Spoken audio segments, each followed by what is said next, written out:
जय हिंद बच्चों, मैं राम चौधरी स्वागत करता हूँ आप सभी का हमारे चैनल रुद्र फिजिक्स क्लासेस में। आज की इस वीडियो में हम बात करेंगे इलेक्ट्रिक डाइपोल। जैसा कि आप सभी जानते हैं कि हम चैप्टर 1 कंटिन्यू कर रहे हैं, इलेक्ट्रिक चार्जेस एंड फील्ड, और जो आज के टॉपिक रहने वाले हैं हमारे वो रहेगा electric dipole, dipole movement, electric field produced by the dipole on axial and equatorial line. साथ ही साथ हम torque working on the dipole and equilibrium of dipole की भी बात करेंगे। चलिए स्टार्ट करते हैं। फर्स्ट टॉपिक है हमारा इलेक्ट्रिक डाइपोल। अब देखिए इलेक्ट्रिक डाइपोल होता क्या है। बेसिकली जब हम इस चैप्टर की स्टार्टिंग में बात किए थे तो भी हमने एक बात की थी कि इस चैप्टर में जहां भी हमें वर्ड यूज किया जाएगा इलेक्ट्रिक, जब भी हम इलेक्ट्रिक वर्ड यूज करेंगे, जब भी इलेक्ट्रिक वर्ड यूज किया जाएगा, इसका डायरेक्टली और इनडायरेक्टली रिलेशन होता है किसके साथ? चार्ज के साथ। That means electric word directly किसको रिलेट करता है, रिप्रेजेंट करता है चार्ज को। और दूसरा वर्ड है इसमें डाइपोल। अब देखिए डाइपोल की अगर हम बात करें तो ये भी आपको मालूम है, डाई का मतलब होता है टू। इसमें अगर आप बात करते हो डाई की तो डाई मतलब होता है टू। और जो आपने वर्ड यूज किया है ना पोल, पोल का भी मतलब आपको मालूम है, पोल का मतलब होता है अपोजिट एंड्स, अपोजिट एंड्स। यानी कि अगर हम नेम के अकॉर्डिंग इसको समझें तो इलेक्ट्रिक डाइपोल होता क्या है कि when two equal and opposite charges are separated by small distance. For example कि किसी भी सिस्टम को हम इस टाइप से डेवलप करते हैं कि उसमें एक प्लस क्यू और एक माइनस क्यू चार्ज है। प्लस क्यू और माइनस क्यू अगर एक दूसरे से स्मॉल डिस्टेंस पे सेपरेट हैं then it is called dipole. Simply a system of equal and opposite charges separated by small distance is called dipole. अब इस डाइपोल में बात करते हैं, जैसे फॉर एग्जांपल ये तो हमने plus q and minus Q ले लिया। अब एग्जांपल इसका समझ लीजिए। एग्जांपल की अगर बात करते हैं तो देखिए एग्जांपल क्या है हमारे पास, HCl मॉलिक्यूल है। अगर हम HCl मॉलिक्यूल की बात करें तो HCl मॉलिक्यूल में क्या होता है, H पॉजिटिव और Cl निगेटिव जो आयंस होते हैं वो एक दूसरे से स्मॉल डिस्टेंस पे सेपरेट होते हैं। यानी कि अगर इनके चार्जेस की बात करते हैं तो H प्लस के पास कितना है, +1, और Cl के पास कितना है, -1। यानी कि दो इक्वल और अपोजिट चार्ज एक दूसरे से स्मॉल डिस्टेंस पे सेपरेट हैं, then it is called dipole. तो हम वही डिफाइन करते हैं डाइपोल को, क्या है, A system of two equal and opposite point charges separated by small distance is called electric dipole. Clear?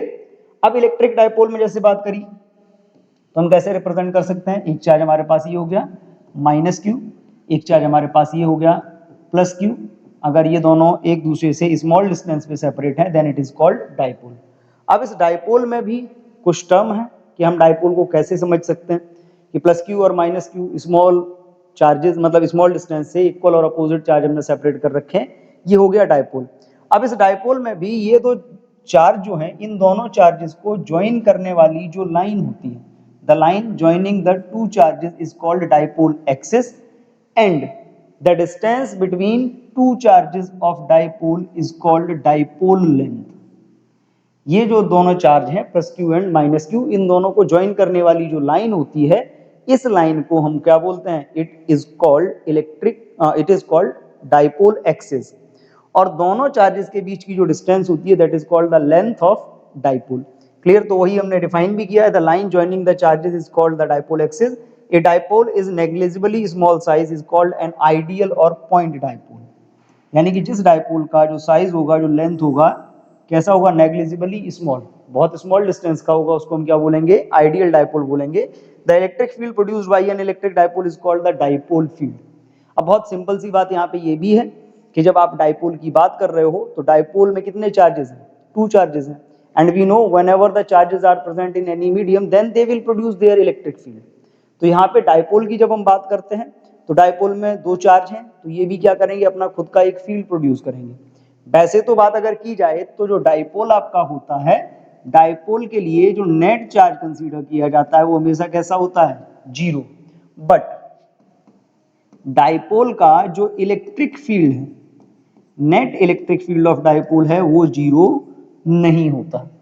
क्यों नहीं होता, उसके पीछे एक बहुत सिंपल सा लॉजिक है, क्योंकि प्लस क्यू और माइनस क्यू दोनों कैसे हैं, अलग अलग सेंटर ऑफ मास पे हैं।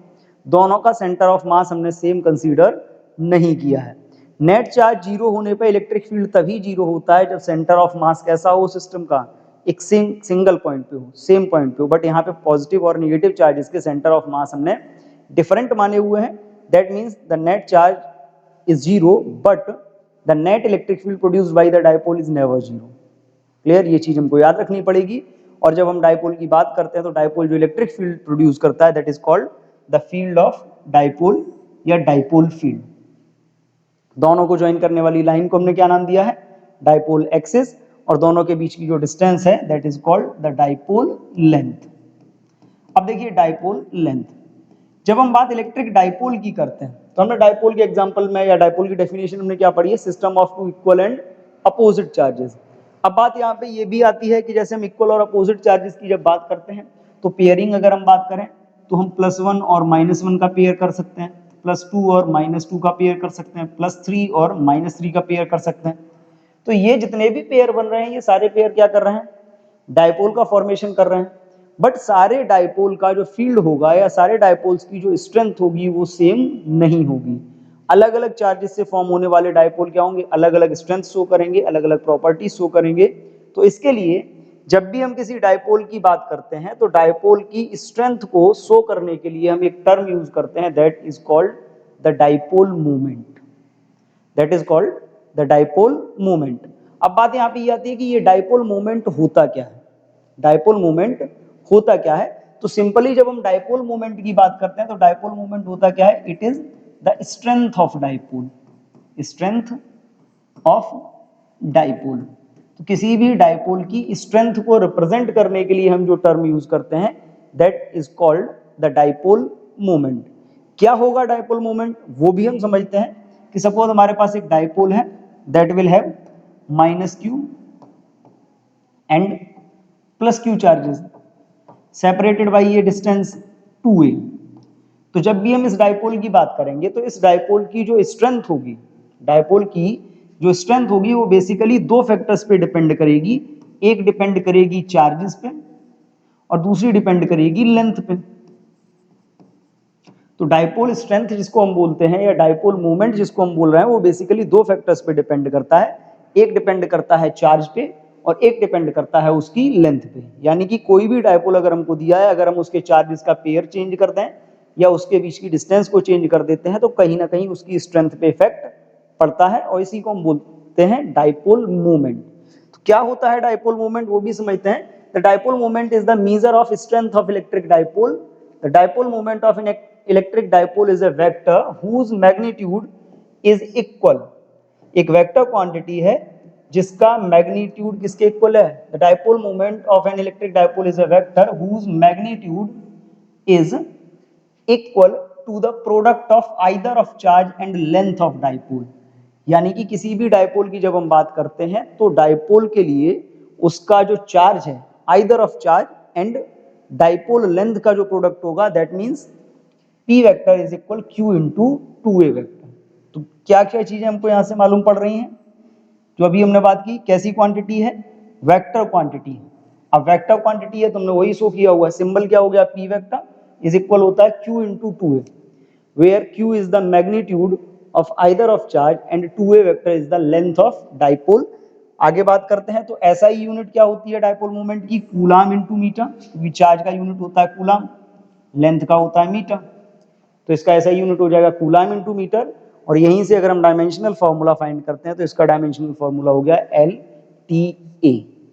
क्लियर, बहुत कॉमन सी बात समझ लीजिए, किसी भी डाइपोल की स्ट्रेंथ को मेजर करने के लिए हम जिस क्वांटिटी को यूज करते हैं that quantity is called the dipole moment. क्या होती है, it is equal to the product of magnitude of either of charge and dipole length. अब ये वेक्टर क्वांटिटी है तो हमने वेक्टर में इसको रिप्रेजेंट भी किया है, P vector is equal Q into 2A। और जब भी आप वेक्टर की बात करते हो तो वेक्टर में दो चीजें आपको मालूम होनी चाहिए कि कोई भी वेक्टर क्वांटिटी आपके पास है तो वेक्टर में दो चीजें होती हैं, एक होता है उसका मैग्नीट्यूड और दूसरी होती है उसकी डायरेक्शन। अब देखिए मैग्नीट्यूड तो फिलहाल में आपको मालूम पड़ चुका है कि मैग्नीट्यूड यहाँ पे कितना है, जो मैग्नीट्यूड है वो है P is equal Q into 2A। अब बचती है केवल डायरेक्शन। तो जब आप डाइपोल की बात कर रहे हो तो डाइपोल मतलब pair of equal and opposite charges, it is -q, it is +q, the length is 2A। तो डाइपोल मोमेंट की जो डायरेक्शन होती है that is always directed from negative to positive charge, यानी कि इसकी जो डायरेक्शन होगी that is always from -q to +q। वो भी हमने नोट किया हुआ है, the direction of dipole moment is along dipole axis from -q to +q। तो डायरेक्शन क्या होगी, -q से +q की तरफ। तो बेसिकली अभी तक हमने क्या समझा, इलेक्ट्रिक डाइपोल मतलब pair of equal and opposite charges separated by small distance. फिर हमने बात करी डाइपोल मोमेंट की। डाइपोल मोमेंट क्या होता है, strength of electric dipole. Strength का मतलब कोई भी डाइपोल है तो product of either of charge and the dipole length is called dipole moment. क्या डायरेक्शन होगी डाइपोल मोमेंट की, -q से +q की तरफ। क्लियर। और दो बातें हम पहले भी समझ चुके हैं कि net charge of the dipole कितना होता है, 0 होता है, but net electric field of dipole 0 नहीं होता। इसके बारे में हम आगे बात करेंगे भी। चलते हैं अगले टॉपिक की तरफ। तो देखिए क्वेश्चन आता है इसी डाइपोल मोमेंट से रिलेटेड। क्या क्वेश्चन है, determine the electric dipole moment of the system of 3 charges placed on the vertices of an equilateral triangle as shown in the figure. JEE Mains 2019 का क्वेश्चन है। अब देखिए ये क्वेश्चन सामने दिया है, इसमें 3 चार्ज आपको दिए हैं, इक्विलेटरल ट्राइंगल के फॉर्म में रखे हुए हैं। ये चार्ज यहाँ पे रखा हुआ है आपका +q, यहाँ पे जो चार्ज रखा है वो कितना है -2q, और एक चार्ज यहाँ पे रखा है ये भी कितना है +q। साइड्स जो आपकी हैं वो कितनी है l। अब आपको ये बताना है इसमें on the vertices of an equilateral triangle as shown in the figure determine the electric dipole moment। Electric dipole moment हमें इस सिस्टम का बताना है। तो पहली प्रॉब्लम तो हमारे पास ये आती है कि अगर हम इस सिस्टम को देखें और अगर हम बहुत कॉमन वे में इसको देखते हैं तो हमको ऐसा लगता है कि यहाँ पे कोई डाइपोल बन ही नहीं रहा। अब पूछा तो डाइपोल मोमेंट है, अगर डाइपोल मोमेंट पूछा है तो इसका मतलब है कि कहीं ना कहीं डाइपोल बन रहा होगा। बट अगर हम इधर देखते हैं तो +q और -2q। अब बात ये आती है कि अगर हम ये मान लें कि ये +q और ये +q इकट्ठे हो गए तो +2q और -2q, लेकिन डाइपोल ऐसे बनेगा नहीं क्योंकि यहाँ पे दोनों पॉजिटिव क्या हैं, अलग अलग सेंटर पे रखे हुए। सेंटर ऑफ मास दोनों पॉजिटिव के कैसे हैं, अलग अलग।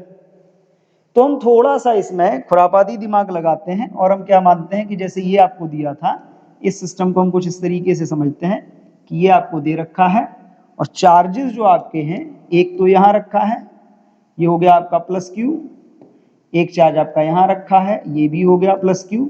दूसरा हम ये मान लेते हैं कि ये जो 2q था माइनस का, ये दो पार्ट में हमने स्प्लिट कर लिया, -q और यहीं पे एक दूसरा और पास में रखा है बहुत -q।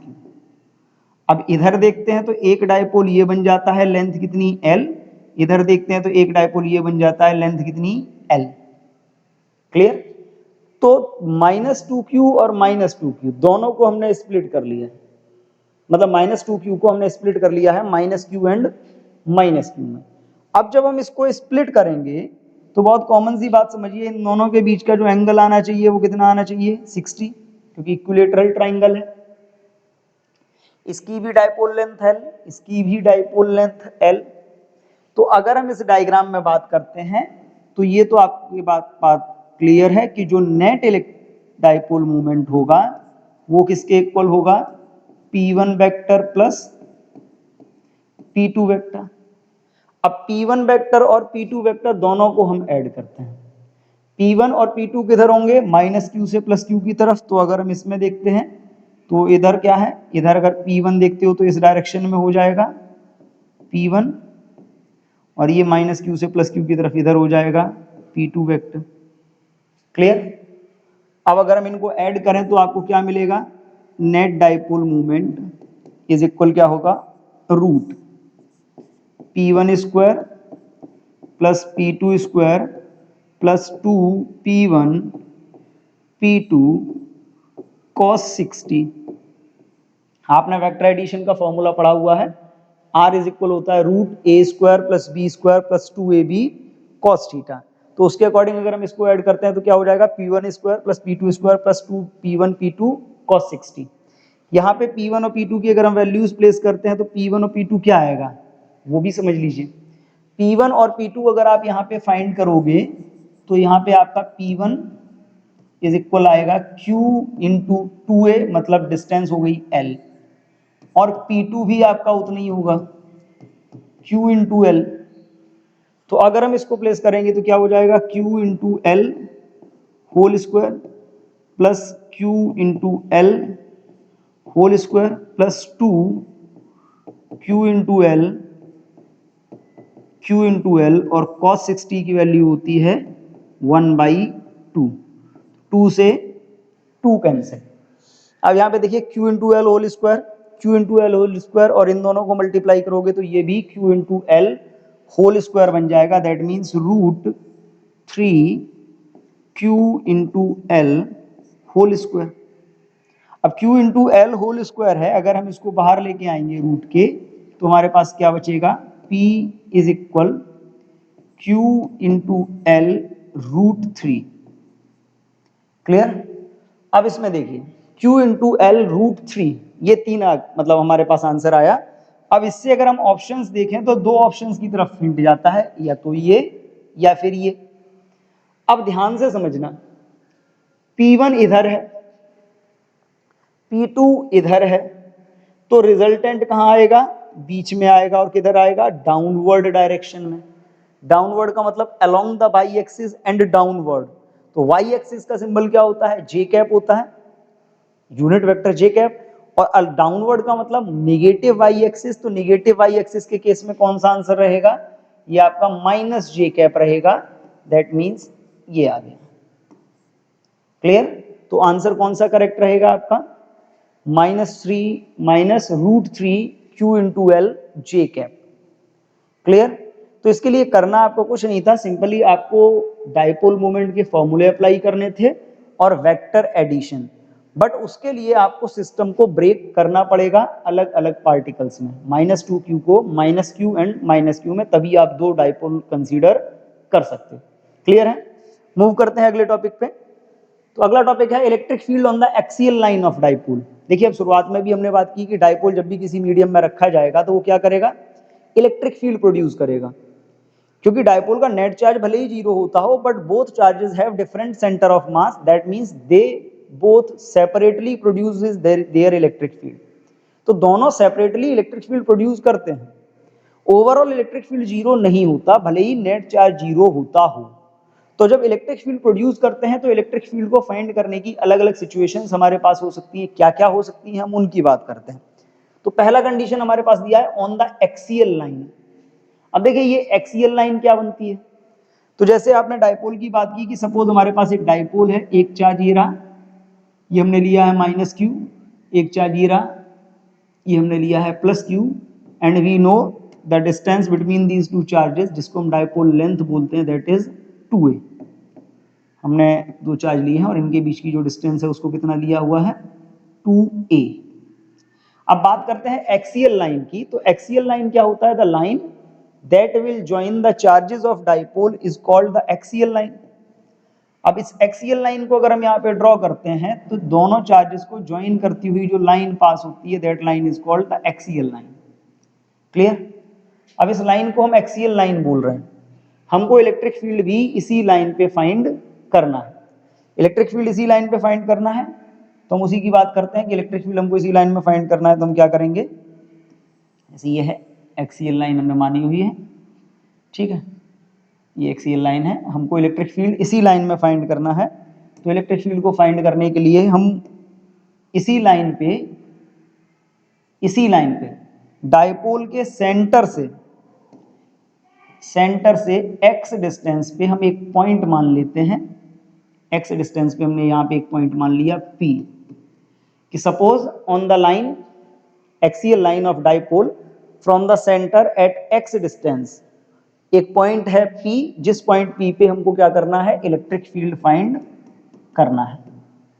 डाइपोल के सेंटर से एक्सियल लाइन में x डिस्टेंस पे। अब देखिए इस पॉइंट P पे अगर हम इलेक्ट्रिक फील्ड की बात करें तो सिस्टम में दो चार्ज हैं and both will produce their electric field separately. तो दोनों चार्ज क्या करेंगे, पॉइंट P पे सेपरेटली अपने अपने इलेक्ट्रिक फील्ड प्रोड्यूस करेंगे। अब अगर हम यहाँ पे पॉइंट P पे इसी इलेक्ट्रिक फील्ड की बात करें तो नाउ एट पॉइंट पी, ठीक है। पॉइंट पी हमने यहां पे माना हुआ है इलेक्ट्रिक फील्ड।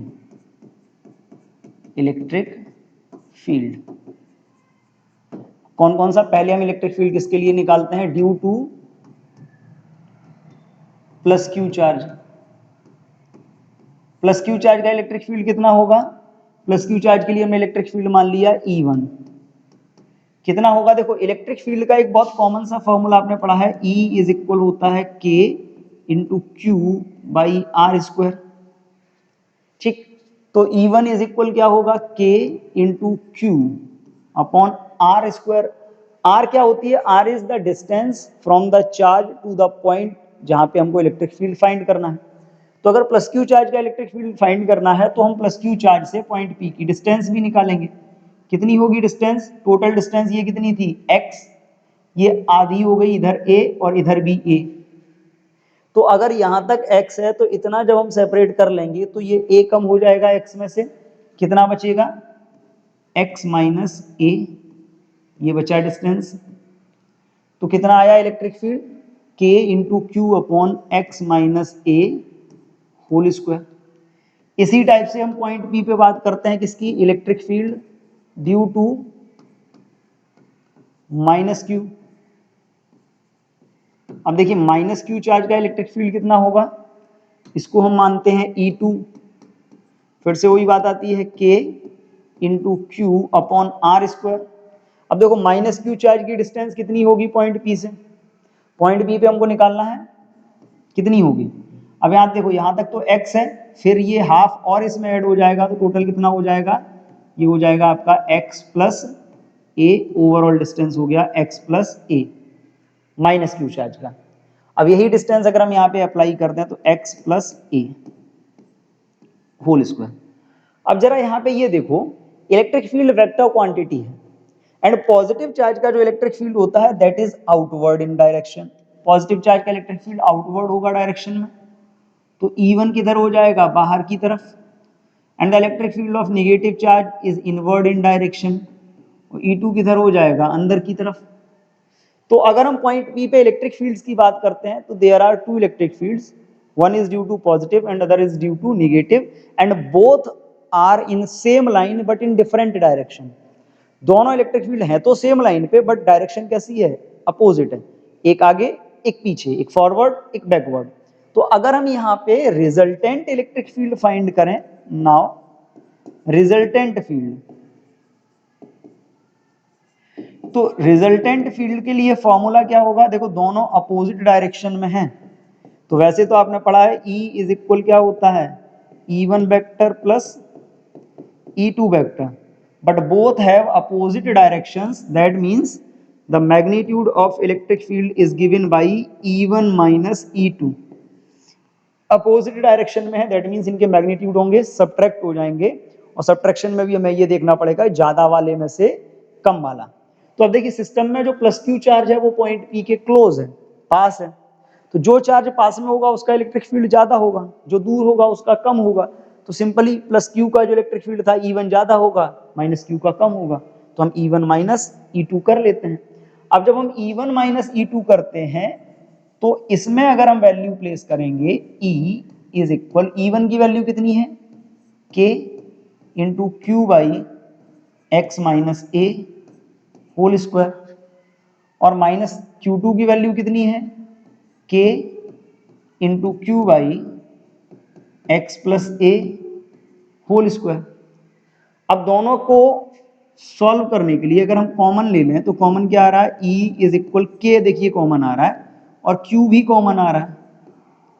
क्या बचा हमारे पास, 1 अपॉन एक्स माइनस ए whole square minus 1 upon x plus ए होल स्क्वायर।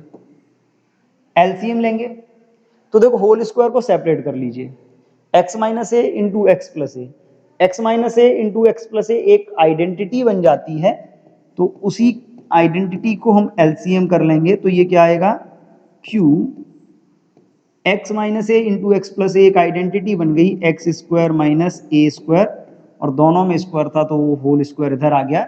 अब हम इसको इधर मल्टीप्लाई करेंगे तो x प्लस ए का होल स्क्वायर क्या होता है, एक्स स्क्वायर प्लस ए स्क्वायर प्लस 2ax। दूसरा x माइनस ए का होल स्क्वायर इधर जाएगा तो होगा एक्स स्क्वायर, क्या होगा वही हम बात करते हैं, तो ये होगा आपका माइनस, ये हो जाएगा x square plus A square minus 2ax। But देखिए बाहर माइनस का साइन यूज हुआ है, माइनस का साइन यूज हुआ है, दैट मीन्स अंदर के जो भी हैं इनके सिंबल्स क्या होंगे, चेंज हो जाएंगे। तो अगर हम माइनस को एक साथ ओपन कर लेते हैं तो ये हो जाएगा हमारा माइनस एक्स स्क्वायर माइनस ए स्क्वायर प्लस 2ax। अब यहाँ पे अगर हम बात करें तो यहाँ पे एक्स स्क्वायर से एक्स स्क्वायर कैंसिल, ए स्क्वायर से ए स्क्वायर कैंसिल, बचा क्या 2ax प्लस 2ax, ये हो गया ओवरऑल 4ax। तो अगर हम इसको नोट करते हैं तो ये आएगा E इज इक्वल के into q into 4ax upon x square minus ए स्क्वायर होल स्क्वायर। अब देखिए ये जो 4ax है, इस 4ax को हम स्प्लिट कर सकते हैं, क्योंकि किसी भी डाइपोल की जो स्ट्रेंथ होती है वो उसके डाइपोल मोमेंट के टर्म में रिप्रेजेंट करी जाती है। तो इलेक्ट्रिक फील्ड को भी हम डाइपोल मोमेंट के टर्म में रिप्रेजेंट करेंगे, उसके लिए हम करेंगे इसको कन्वर्ट, और क्या हो जाएगा E इज इक्वल के इंटू क्यू। 4ax को हमने कन्वर्ट किया है, क्या कन्वर्ट किया है 2a into 2x upon x square minus ए स्क्वायर होल स्क्वायर। अब देखिए इसमें जो ये वाला टर्म है q into 2a, it can be defined as p, q into 2a जिसको हम डाइपोल मोमेंट बोल सकते हैं।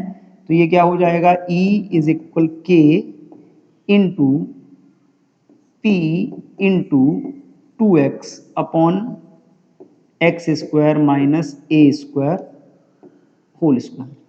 क्लियर, ये आ गया आपका electric field on the axial line of dipole. अब देखिए एक्सियल लाइन पे आपने डाइपोल की इलेक्ट्रिक फील्ड फाइंड किया। अब अगर हम बात करें किसकी, आइडियल डाइपोल की हम बात करते हैं, या जिसको हम शॉर्ट डाइपोल बोलते हैं, तो अगर हम यहाँ पे कंडीशन नोट कर लें for ideal dipole, ideal dipole, ideal dipole की कंडीशन में क्या होगा, जो आपका ए स्क्वायर होगा that is very less as compare to X square. Then ideal dipole मतलब एक ऐसा डाइपोल जिसमें दोनों चार्जेस के बीच की डिस्टेंस बहुत कम होती है। In that case A square x square के कंपैरिजन में बहुत छोटा होगा, और जब ए स्क्वायर एक्स स्क्वायर के कंपैरिजन में बहुत छोटा होगा तो हम इसको नेग्लिजिबल मान लेंगे, या हम कह सकते हैं इसको निग्लेक्ट करेंगे। और जैसे ही हम इसको निग्लेक्ट करेंगे तो आइडियल डाइपोल के लिए फॉर्मूला हमारे पास क्या आएगा, E इज इक्वल के इंटू पी इंटू 2x है, तो क्या आएगा P into 2x upon x square का होल स्क्वायर मतलब x पावर 4, क्योंकि ए स्क्वायर तो हट जाएगा, ए स्क्वायर हट जाएगा, क्या बचेगा एक्स स्क्वायर का होल स्क्वायर मतलब x पावर 4। तो ऊपर वाले x से एक पावर नीचे की कैंसिल हो जाएगी, और जब नीचे की एक पावर कैंसिल होगी तो हम इसको क्या लिख सकते हैं, इसको लिख सकते हैं 2p अपॉन एक्स क्यूब। तो ये फॉर्मूला आ गया आइडियल डाइपोल के लिए, E इज इक्वल के into 2p upon X cube.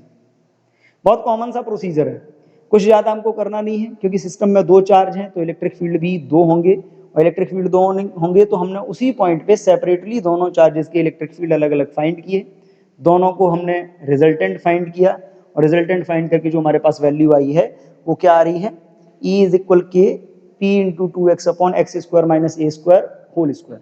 But अगर हम यही आइडियल डाइपोल की बात करते हैं तो ए स्क्वायर नेग्लिजिबल हो जाएगा, तो ये बचेगा k into 2p upon X cube. तो ये तो था electric field of dipole on axial line. अब ऐसा तो नहीं है कि हर बार इलेक्ट्रिक फील्ड आपको इसी लाइन में फील्ड फाइंड करने को बोला जाए, कंडीशंस और भी हो सकती हैं। तो नेक्स्ट कंडीशन आती है इलेक्ट्रिक फील्ड की, electric field on the equatorial line of dipole.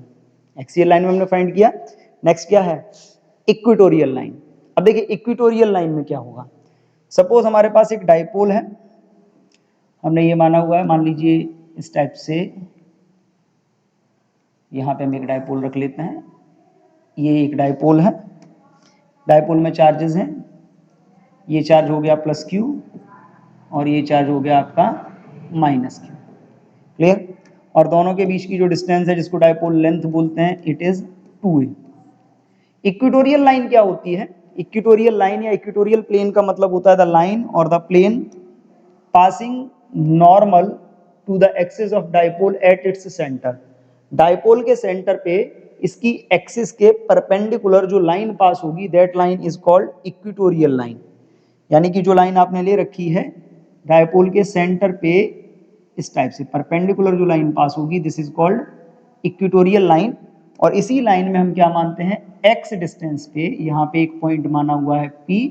इस पॉइंट P पे हमको इलेक्ट्रिक फील्ड फाइंड करना है, that is at X distance from the centre of dipole. अब देखिए पॉइंट P पे फिर से वही बात आती है कि चार्ज कितने हैं सिस्टम में, 2 हैं, तो पॉइंट P पे इलेक्ट्रिक फील्ड भी 2 होंगे। One is due to plus Q charge and other is due to minus Q charge.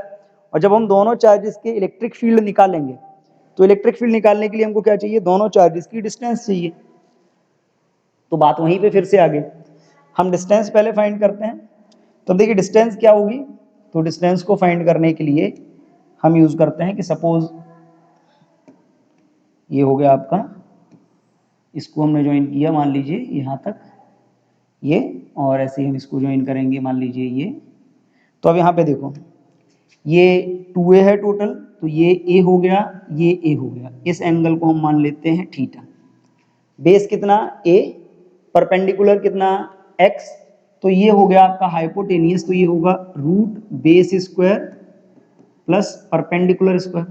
Same ये भी होगा root base square plus perpendicular square. अब देखिए पॉइंट P पे अगर हम इलेक्ट्रिक फील्ड फाइंड करें एट P, ठीक है, पहले हम क्या फाइंड करते हैं, इलेक्ट्रिक फील्ड ड्यू टू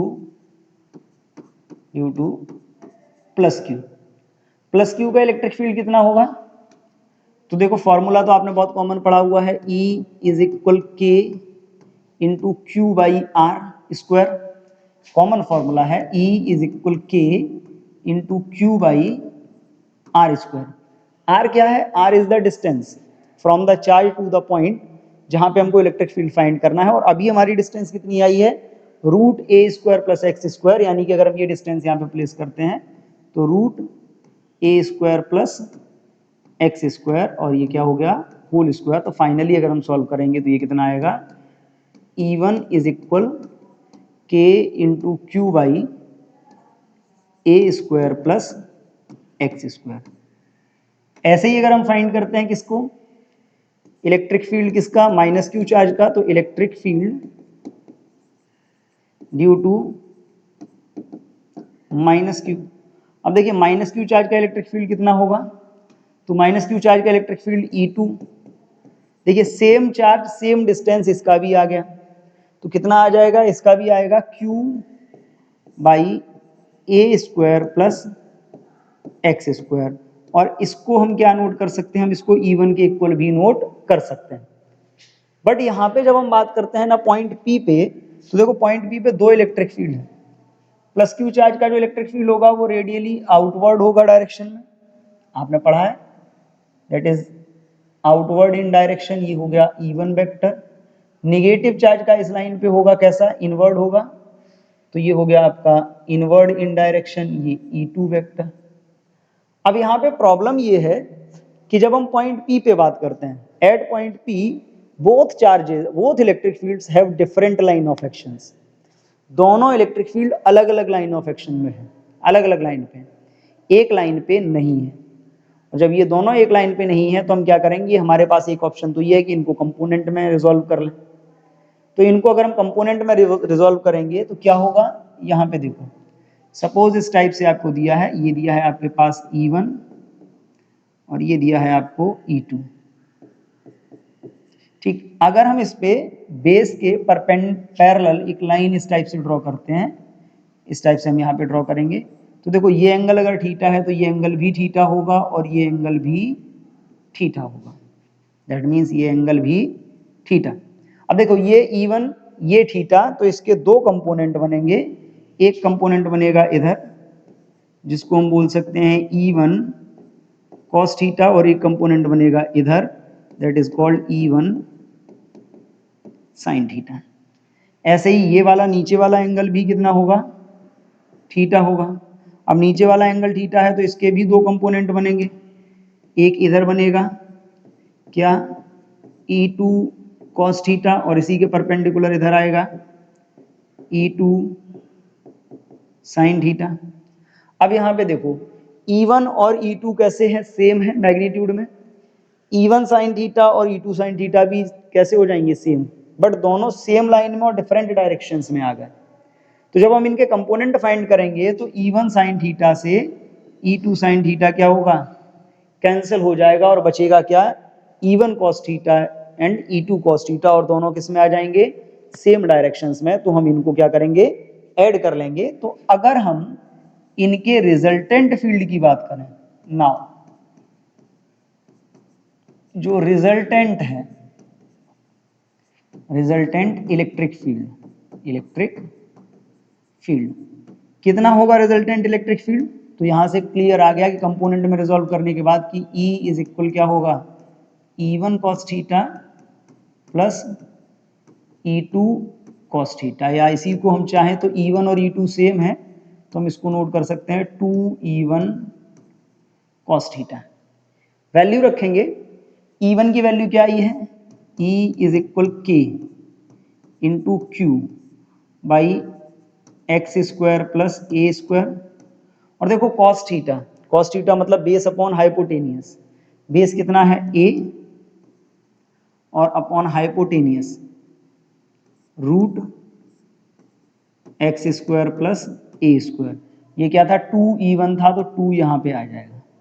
इस 2 को अगर हम अंदर ले जाएं तो ये क्या होगा, it is equal k into 2a into Q upon, देखिए एक्स स्क्वायर प्लस ए स्क्वायर होल पावर यहाँ पे हम 1 मान सकते हैं, और ये एक्स स्क्वायर प्लस ए स्क्वायर रूट में है मतलब पावर 1/2। तो जब इन दोनों को आप मल्टीप्लाई करोगे तो मल्टीप्लाई करने में पावर्स ऐड हो जाएंगी, और जब इनकी पावर्स ऐड होंगी तो ये क्या हो जाएगा, एक्स स्क्वायर प्लस ए स्क्वायर होल पावर 3/2। क्लियर। अब देखिए अगर Q इंटू 2a को हम देखें तो Q इंटू 2a को हम क्या लिख सकते हैं, it may be written as P। तो ये क्या हो गया, E is equal K into P upon x square plus A square whole power 3/2। वैसे तो ये आ गया, बट कंडीशन वही है कि डाइपोल को अगर हम आइडियल मान लें, क्या मान लें, आइडियल मान लें, तो फिर से कुछ चेंजेस आएंगे फॉर आइडियल डाइपोल। अच्छा, आइडियल डाइपोल के केस में होता क्या है, आइडियल डाइपोल के केस में जो ए स्क्वायर होगा that is very less as compare to X square, then X square के कंपैरिजन में बहुत कम होगा। अब जब ये एक्स स्क्वायर के कंपैरिजन में बहुत कम हो गया तो यहाँ पे देखो ये जो आपकी वैल्यू है इसको जब हम प्लेस करेंगे तो ये ए स्क्वायर हट जाएगा, क्या बचेगा, एक बार इसी को नोट करके देख लेते हैं, E इज इक्वल के into P upon x square whole power 3/2, क्योंकि ए स्क्वायर तो हट जाएगा। अब इसको अगर देखो तो स्क्वायर से ये 3/2 का जो अपॉन में 2 है वो कैंसिल हो जाएगा, क्या बचेगा, एक्स क्यूब बचेगा। तो हम इसी को लिख सकते हैं E इज इक्वल के into p by x cube. तो फाइनली इक्विटोरियल लाइन में कितना आ रहा है electric field, E is equal के into p by x cube. Axial line में हमने क्या पढ़ा था, 2p बाई एक्स क्यूब, यहाँ पे आया p by x cube. Clear. तो दोनों में मेथड सेम है, दोनों में मैकेनिज्म सेम यूज हुआ है। क्या मैकेनिज्म हमने यूज किया है कि हमको कॉमनली केवल इतना सा बात करना है कि जब भी इलेक्ट्रिक फील्ड की हम बात करते हैं तो इलेक्ट्रिक फील्ड के लिए हम दोनों चार्जेस के सेपरेटली इलेक्ट्रिक फील्ड फाइंड करते हैं, फिर उन दोनों इलेक्ट्रिक फील्ड्स को क्या करेंगे, ऐड कर देंगे by using vector addition. Vector addition के साथ हम ऐड करेंगे तो हमको जो डिजायर्ड वैल्यू है वो मिल जाएगी। क्लियर। अब यहां पे देखो हमने डायपोल की एक्सियल लाइन की भी बात की, अगर हम एक्सियल लाइन की बात करते हैं, ठीक, एक्सियल लाइन में हमको इलेक्ट्रिक फील्ड कितना मिला, वो मिला था हमको k into 2p by x cube. और अभी हमको कहां पे मिला, अभी हमने इक्विटोरियल लाइन में बात करी, तो देखो इक्वेटोरियल लाइन में हमको क्या मिला इलेक्ट्रिक फील्ड, इक्वेटोरियल लाइन में हमको मिला K into p by x cube. तो अगर हम इन दोनों को कंपेयर करें, सेम डिस्टेंस पे अगर हम एक्सियल और इक्वेटोरियल लाइन के इलेक्ट्रिक फील्ड्स को कंपेयर करें तो हमको एक बहुत कॉमन सी बात देखने को मिलती है। क्या मिलता है कि जो आपका इलेक्ट्रिक फील्ड होगा on the axial line that is equal two into electric field in equatorial line.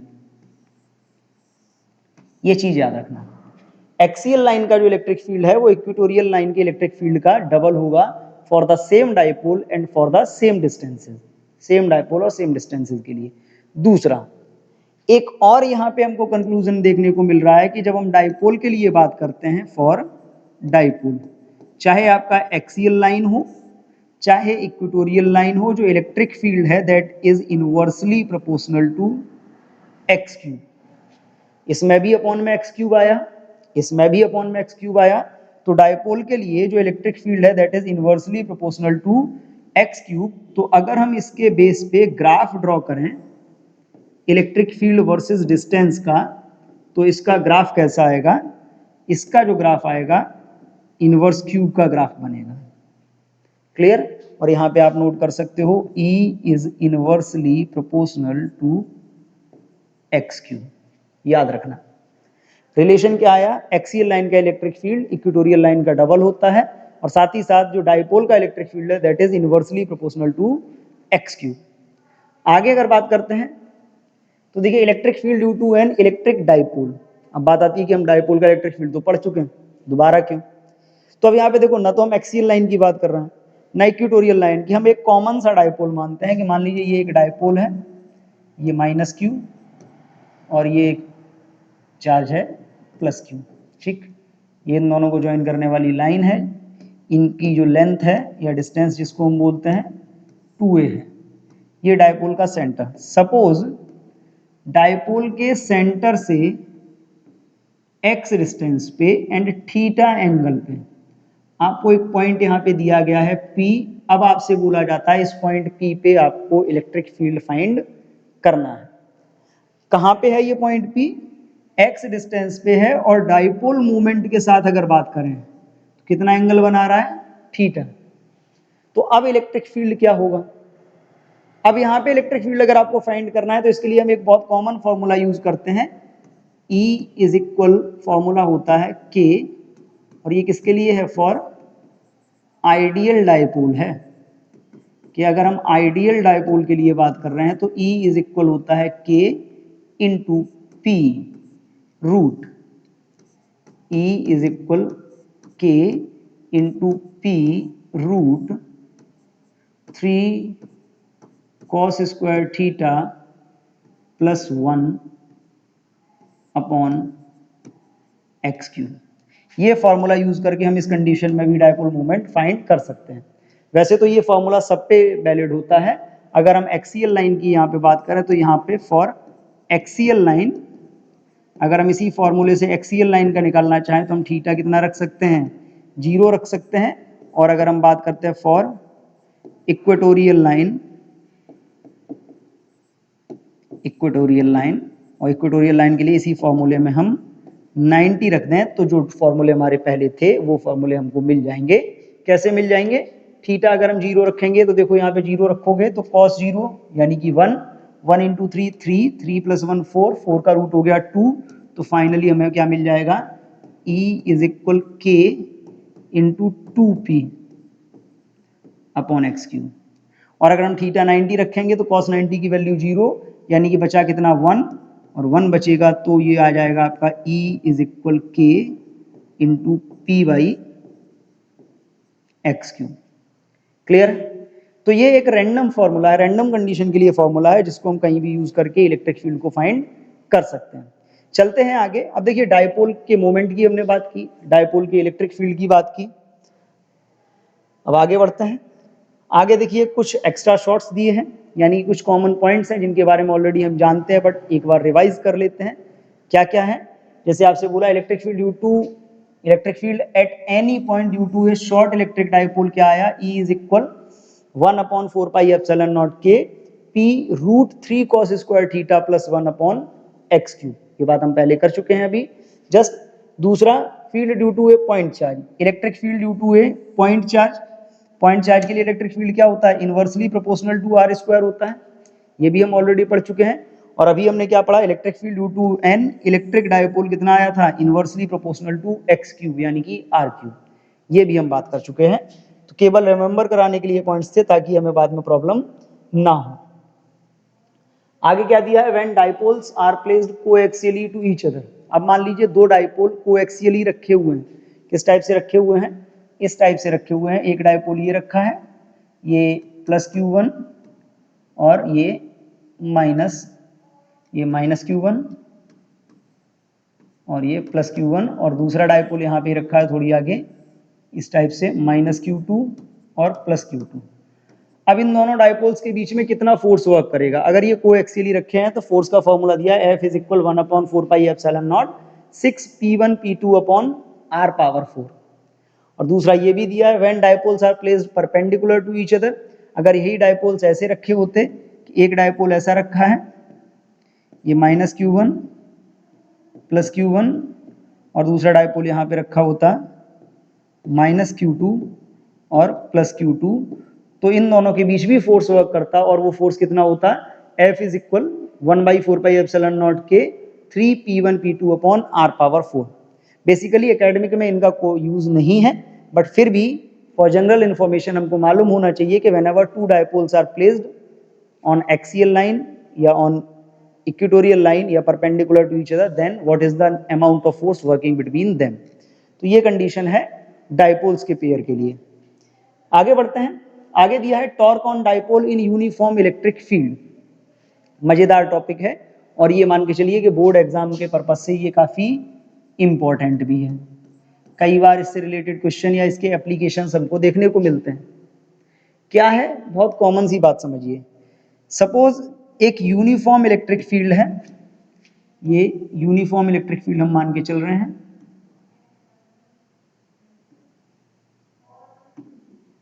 ठीक है, यूनिफॉर्म इलेक्ट्रिक फील्ड है, इसका मतलब क्या है? फील्ड लाइन एक दूसरे के पैरेलल होंगी। ये हमने यूनिफॉर्म इलेक्ट्रिक फील्ड माना हुआ है, और इस इलेक्ट्रिक फील्ड की इंटेंसिटी है E। एक डायपोल है, suppose A dipole having charges +q and -q। एक डायपोल है, इसमें चार्जेस कितने हैं? ये चार्ज हो गया आपका -q और ये चार्ज हो गया आपका +q, और इस डायपोल की जो लेंथ है ये हो गई आपकी 2a। एक डायपोल जिसमें +q और -q चार्ज है और लेंथ कितनी है? 2a। ये इलेक्ट्रिक फील्ड में कुछ इस टाइप से रखा है कि इसका डायपोल मूवमेंट यानी कि -q से +q की तरफ जब हम चलते हैं, इलेक्ट्रिक फील्ड की डायरेक्शन से कितना एंगल क्रिएट करता है? थीटा। अब देखिए, अगर हम डायपोल को इस टाइप से एक्सटर्नल इलेक्ट्रिक फील्ड में रखेंगे तो होगा क्या? हमने ये पढ़ा हुआ है कि whenever any charge will placed inside the electric field then it will experience force। Positive charge को अगर रखा जाता है इलेक्ट्रिक फील्ड में तो उस पर लगने वाला फोर्स फील्ड की डायरेक्शन में होता है, और निगेटिव को अगर रखा जाता है तो उस पर लगने वाला फोर्स फील्ड के अपोजिट होता है। तो यहाँ पे हमने रखा है डायपोल यानी कि दोनों चार्ज। तो अगर हम इंडिविजुअली इन पे देखें तो एक पे फोर्स लग रहा होगा इधर की तरफ, किधर लग रहा होगा? एक पे फोर्स, एक पे फोर्स लगेगा इधर। ठीक, ये हो गया आपका F1 वेक्टर। एक पे फोर्स लगेगा इस पीछे की तरफ, ये क्या हो गया? F2 vector.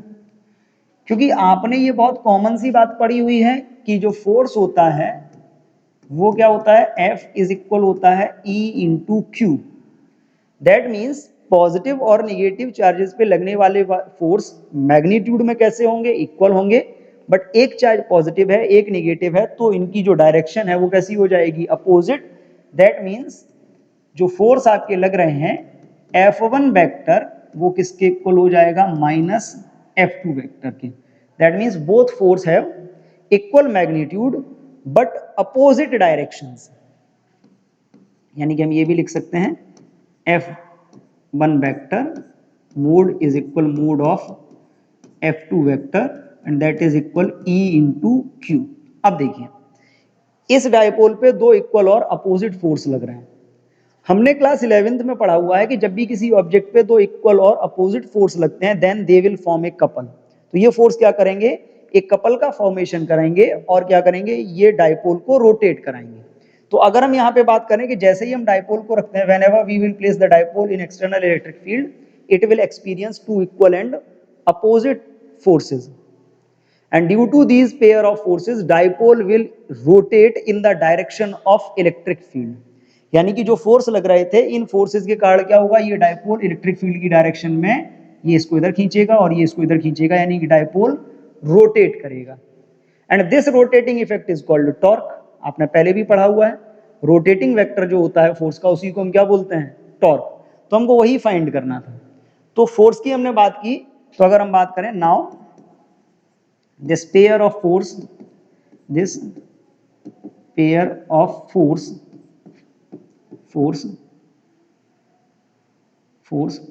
to rotate dipole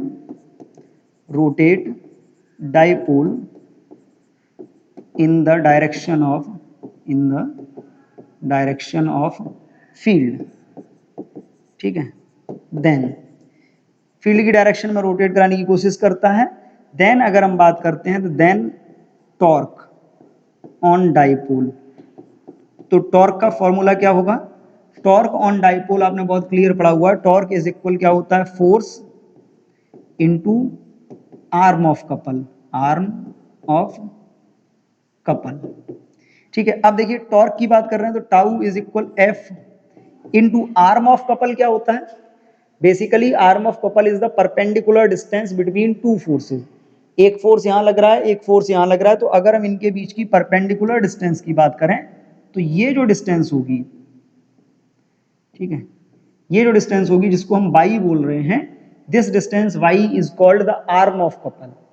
line of action इसका ये रहा, इसका ये रहा, दोनों के बीच की परपेंडिकुलर डिस्टेंस ये जो y हमने शो करी है, this is called the arm of couple. और यहाँ पे जब हम आर्म ऑफ कपल की बात करते हैं तो यहाँ पे देख लीजिए, तो अगर हम इस डायग्राम में फाइंड करें तो इन डायग्राम, इस डायग्राम में हमने बहुत कॉमनली चीज क्या पढ़ी है कि इस डायग्राम में अगर हम साइन थीटा का फॉर्मूला अप्लाई करते हैं तो साइन थीटा इज इक्वल क्या होगा, साइन थीटा इज इक्वल होगा परपेंडिकुलर अपॉन हाइपोटेनियस, यानी कि y upon 2a, perpendicular upon hypotenuse. ठीक है, परपेंडिकुलर हो गया y, हाइपोटेनियस हो गया 2a।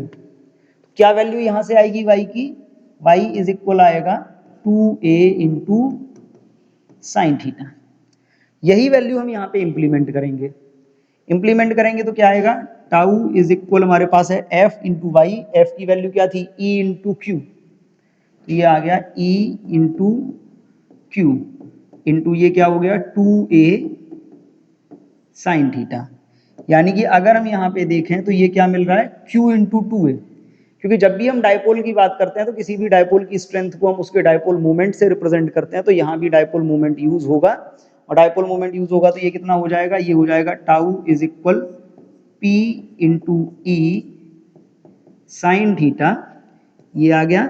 या इसी को अगर हम वेक्टर्स में रिप्रेजेंट करना चाहें तो इसी को वेक्टर्स में रिप्रेजेंट करके हम क्या कर सकते हैं, tau is equal p vector cross E vector, क्योंकि देखिए पी ई साइन थीटा दे रखा है, पी ई साइन थीटा दे रखा है, तो ये जो आपका साइन थीटा आपने पढ़ा है क्लास 11th में भी, जब दो वेक्टर्स का प्रोडक्ट करते हैं और साइन थीटा आता है दैट मीन्स वो वेक्टर प्रोडक्ट होता है।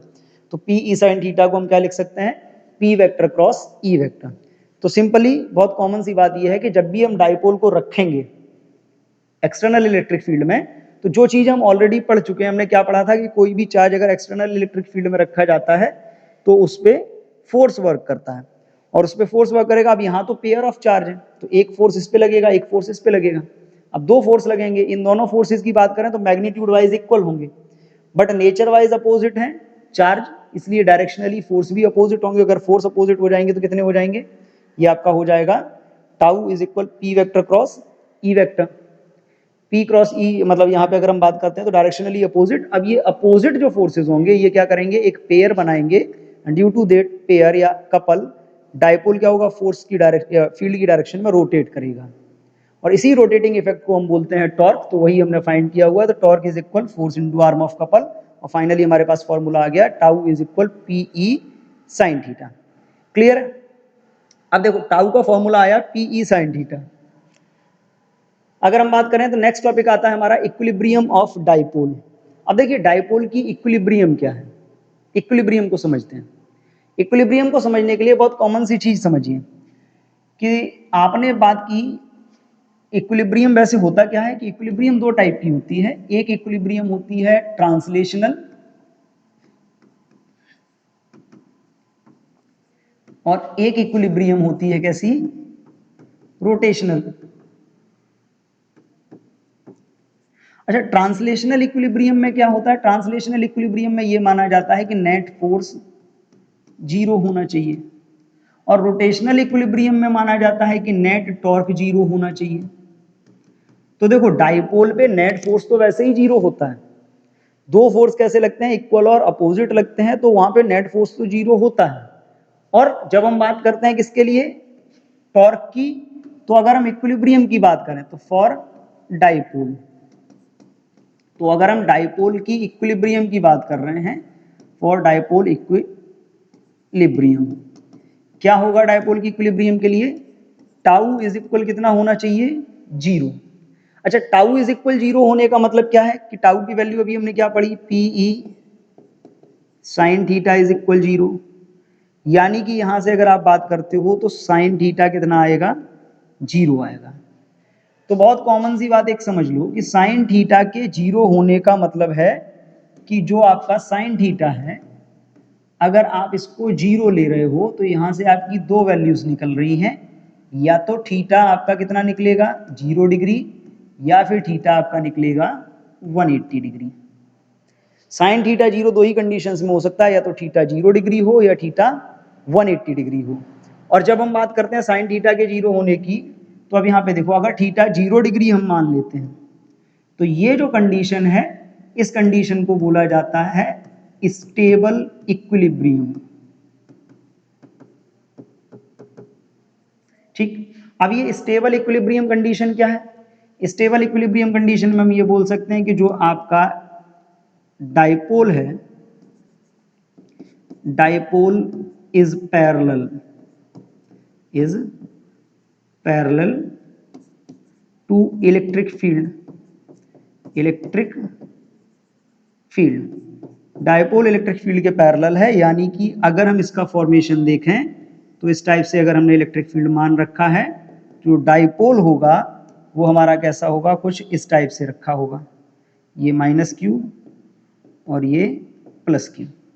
और अगर हम यहाँ पे बात करते हैं तो देखो अब माइनस क्यू प्लस क्यू है, तो डाइपोल मूवमेंट किधर से किधर हो गया, डाइपोल मूवमेंट हो गया माइनस क्यू से प्लस क्यू की तरफ पी वेक्टर। तो देखो दोनों सेम डायरेक्शन में आ गए, तो इसको बोल सकते हैं पैरेलल। दूसरी कंडीशन हमको क्या मिली, थीटा इज इक्वल 180 डिग्री, इस कंडीशन को हम क्या बोलते हैं, it is called unstable equilibrium. अब देखिए अनस्टेबल इक्विलिब्रियम में क्या है, अनस्टेबल इक्विलिब्रियम में अगर हम बात करते हैं तो इसको बोल सकते हैं कि जो डाइपोल होगा आपका, dipole is anti parallel to electric field. यानी कि अगर हम इलेक्ट्रिक फील्ड को ऐसा मान रहे हैं, ये यूनिफॉर्म इलेक्ट्रिक फील्ड है, ये ई वेक्टर, तो जो डाइपोल इसमें रखा होगा, डाइपोल कुछ इस टाइप से रखा होगा, इधर होगा आपका माइनस क्यू, इधर होगा आपका प्लस क्यू, ये रखा है डाइपोल। अब यहाँ पे अगर हम डाइपोल मूवमेंट देखें तो देखो डाइपोल मूवमेंट किधर से किधर होता है, ये हो गया, डाइपोल मूवमेंट पीछे है, इलेक्ट्रिक फील्ड आगे है, तो इनके बीच का एंगल कितना हो गया, 180 डिग्री। तो इस टाइप की जो इक्विलिब्रियम बनती है that is called the unstable equilibrium. तो डाइपोल इक्विलिब्रियम जब से भी आपसे बात की जाएगी तो दो टाइप की इक्विलिब्रियम होंगी, एक अनस्टेबल और स्टेबल। स्टेबल इक्विलिब्रियम में जो P और E के बीच एंगल होगा वो 0 होगा, अनस्टेबल इक्विलिब्रियम में P और E के बीच जो एंगल होगा वो 180 डिग्री होगा।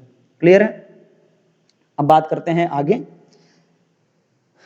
आगे देखिए कुछ क्वेश्चंस हैं डाइपोल से रिलेटेड जिनके बारे में हम बात करते हैं। Two charges plus minus 10 microcoulomb are placed 5 mm apart, Determine the electric field at a point P on the axis of dipole 15 centimeter away from its center on the side of positive charge, at a point Q 15 centimeter away from O on the line passing through O and normal to the axis of dipole। यानी कि simple सी अगर हम इसमें बात करें तो ये question किसका है, ये क्वेश्चन है आपका एक्सियल लाइन का, एक्सियल लाइन का है, और सेकंड वाला किसका है, इक्वेटोरियल लाइन का है, और हमको यही इलेक्ट्रिक फील्ड फाइंड करना है। क्या क्या गिवन है हमारे पास, जो गिवन है हम उसकी बात करते हैं। हमको क्यू गिवन है, कितना है, plus minus 10 microcoulomb. Length of dipole given है 2a, कितना है 5 mm, 5 mm का मतलब 5 into 10 to the power -3 metre. हमको फाइंड क्या करना है, अब यहाँ पे देखो ये गिवन है, ठीक है। नंबर वन में हमको दिया है ऑन एक्सियल लाइन, हम डायरेक्टली लिखते हैं एक्सियल लाइन। आपने इलेक्ट्रिक फील्ड क्या पढ़ रखा है, E इज इक्वल के into 2p by x Q. तो पहले हम P निकाल लेते हैं। यहाँ P इज इक्वल क्या होता है, Q इंटू 2a। Q कितना है 10 माइक्रोकूलम, यानी कि 10 into 10 to the power -6 into 2a, यानी कि 5 into 10 to the power -3। Multiply अगर हम इसको करेंगे तो ये कितना आएगा, माइनस एक पावर और कम हो जाएगी, -5 3 -8, यानी कि 5 into 10 to the power -8 coulomb into metre. ये आ गया आपका P, ठीक। ये P हम इसमें प्लेस करेंगे तो एक्सियल लाइन में क्या आ जाएगा, देखो सीधी सी बात है, 15 centimetre away from the centre of side of positive charge. Centre of side यानी कि इस टाइप से कंडीशन दी गई है कि डाइपोल ये दिया है -q, ये दिया है +q, इसके सेंटर से इधर पॉजिटिव चार्ज की तरफ 15 सेंटीमीटर। कौन सी लाइन हो गई, एक्सियल लाइन। तो कितना हो जाएगा, E इज इक्वल के की वैल्यू होती है 9 into 10 to the power 9 into 2p, 2 into 5 into 10 to the power -8 upon x।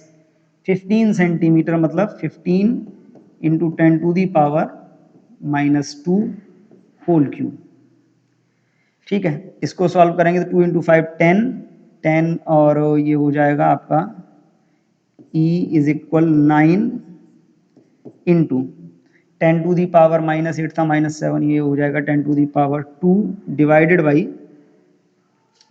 अब 15 की बात करते हैं तो 15 को कितना हम लिख सकते हैं, 15 into 225 into 10 to the power -6, ये हो गया। अगर हम इसकी बात करेंगे तो 3 से कैंसिल करेंगे, 3 5, क्लियर,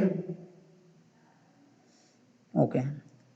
इसको सॉल्व करेंगे तो ये आएगा E इज इक्वल 3 बाई 5, हाँ 3 से और हो सकता है, हाँ 3 से और हो सकता है, 3 से कैंसिल करते हैं 7 5, क्लियर, 7 5, ओके। तो ये आएगा 10 टू दी पावर 8 हो जाएगा, 6 ऊपर जाएगा तो 10 to the power 8 upon 75 into 5 का मल्टीप्लाई करेंगे 5, 375, क्लियर, 375। इसको डिवाइड कर लेंगे, जो भी आंसर आएगा वही हमारा फाइनल आंसर होगा। दूसरा इसमें देखो डिस्टेंस सेम दी है और इक्वेटोरियल लाइन की भी बात की है। तो अगर हम यहाँ पे दूसरे वाले पार्ट के लिए बात करते हैं बी के लिए, तो बी में कितना होगा वो भी समझ लीजिए।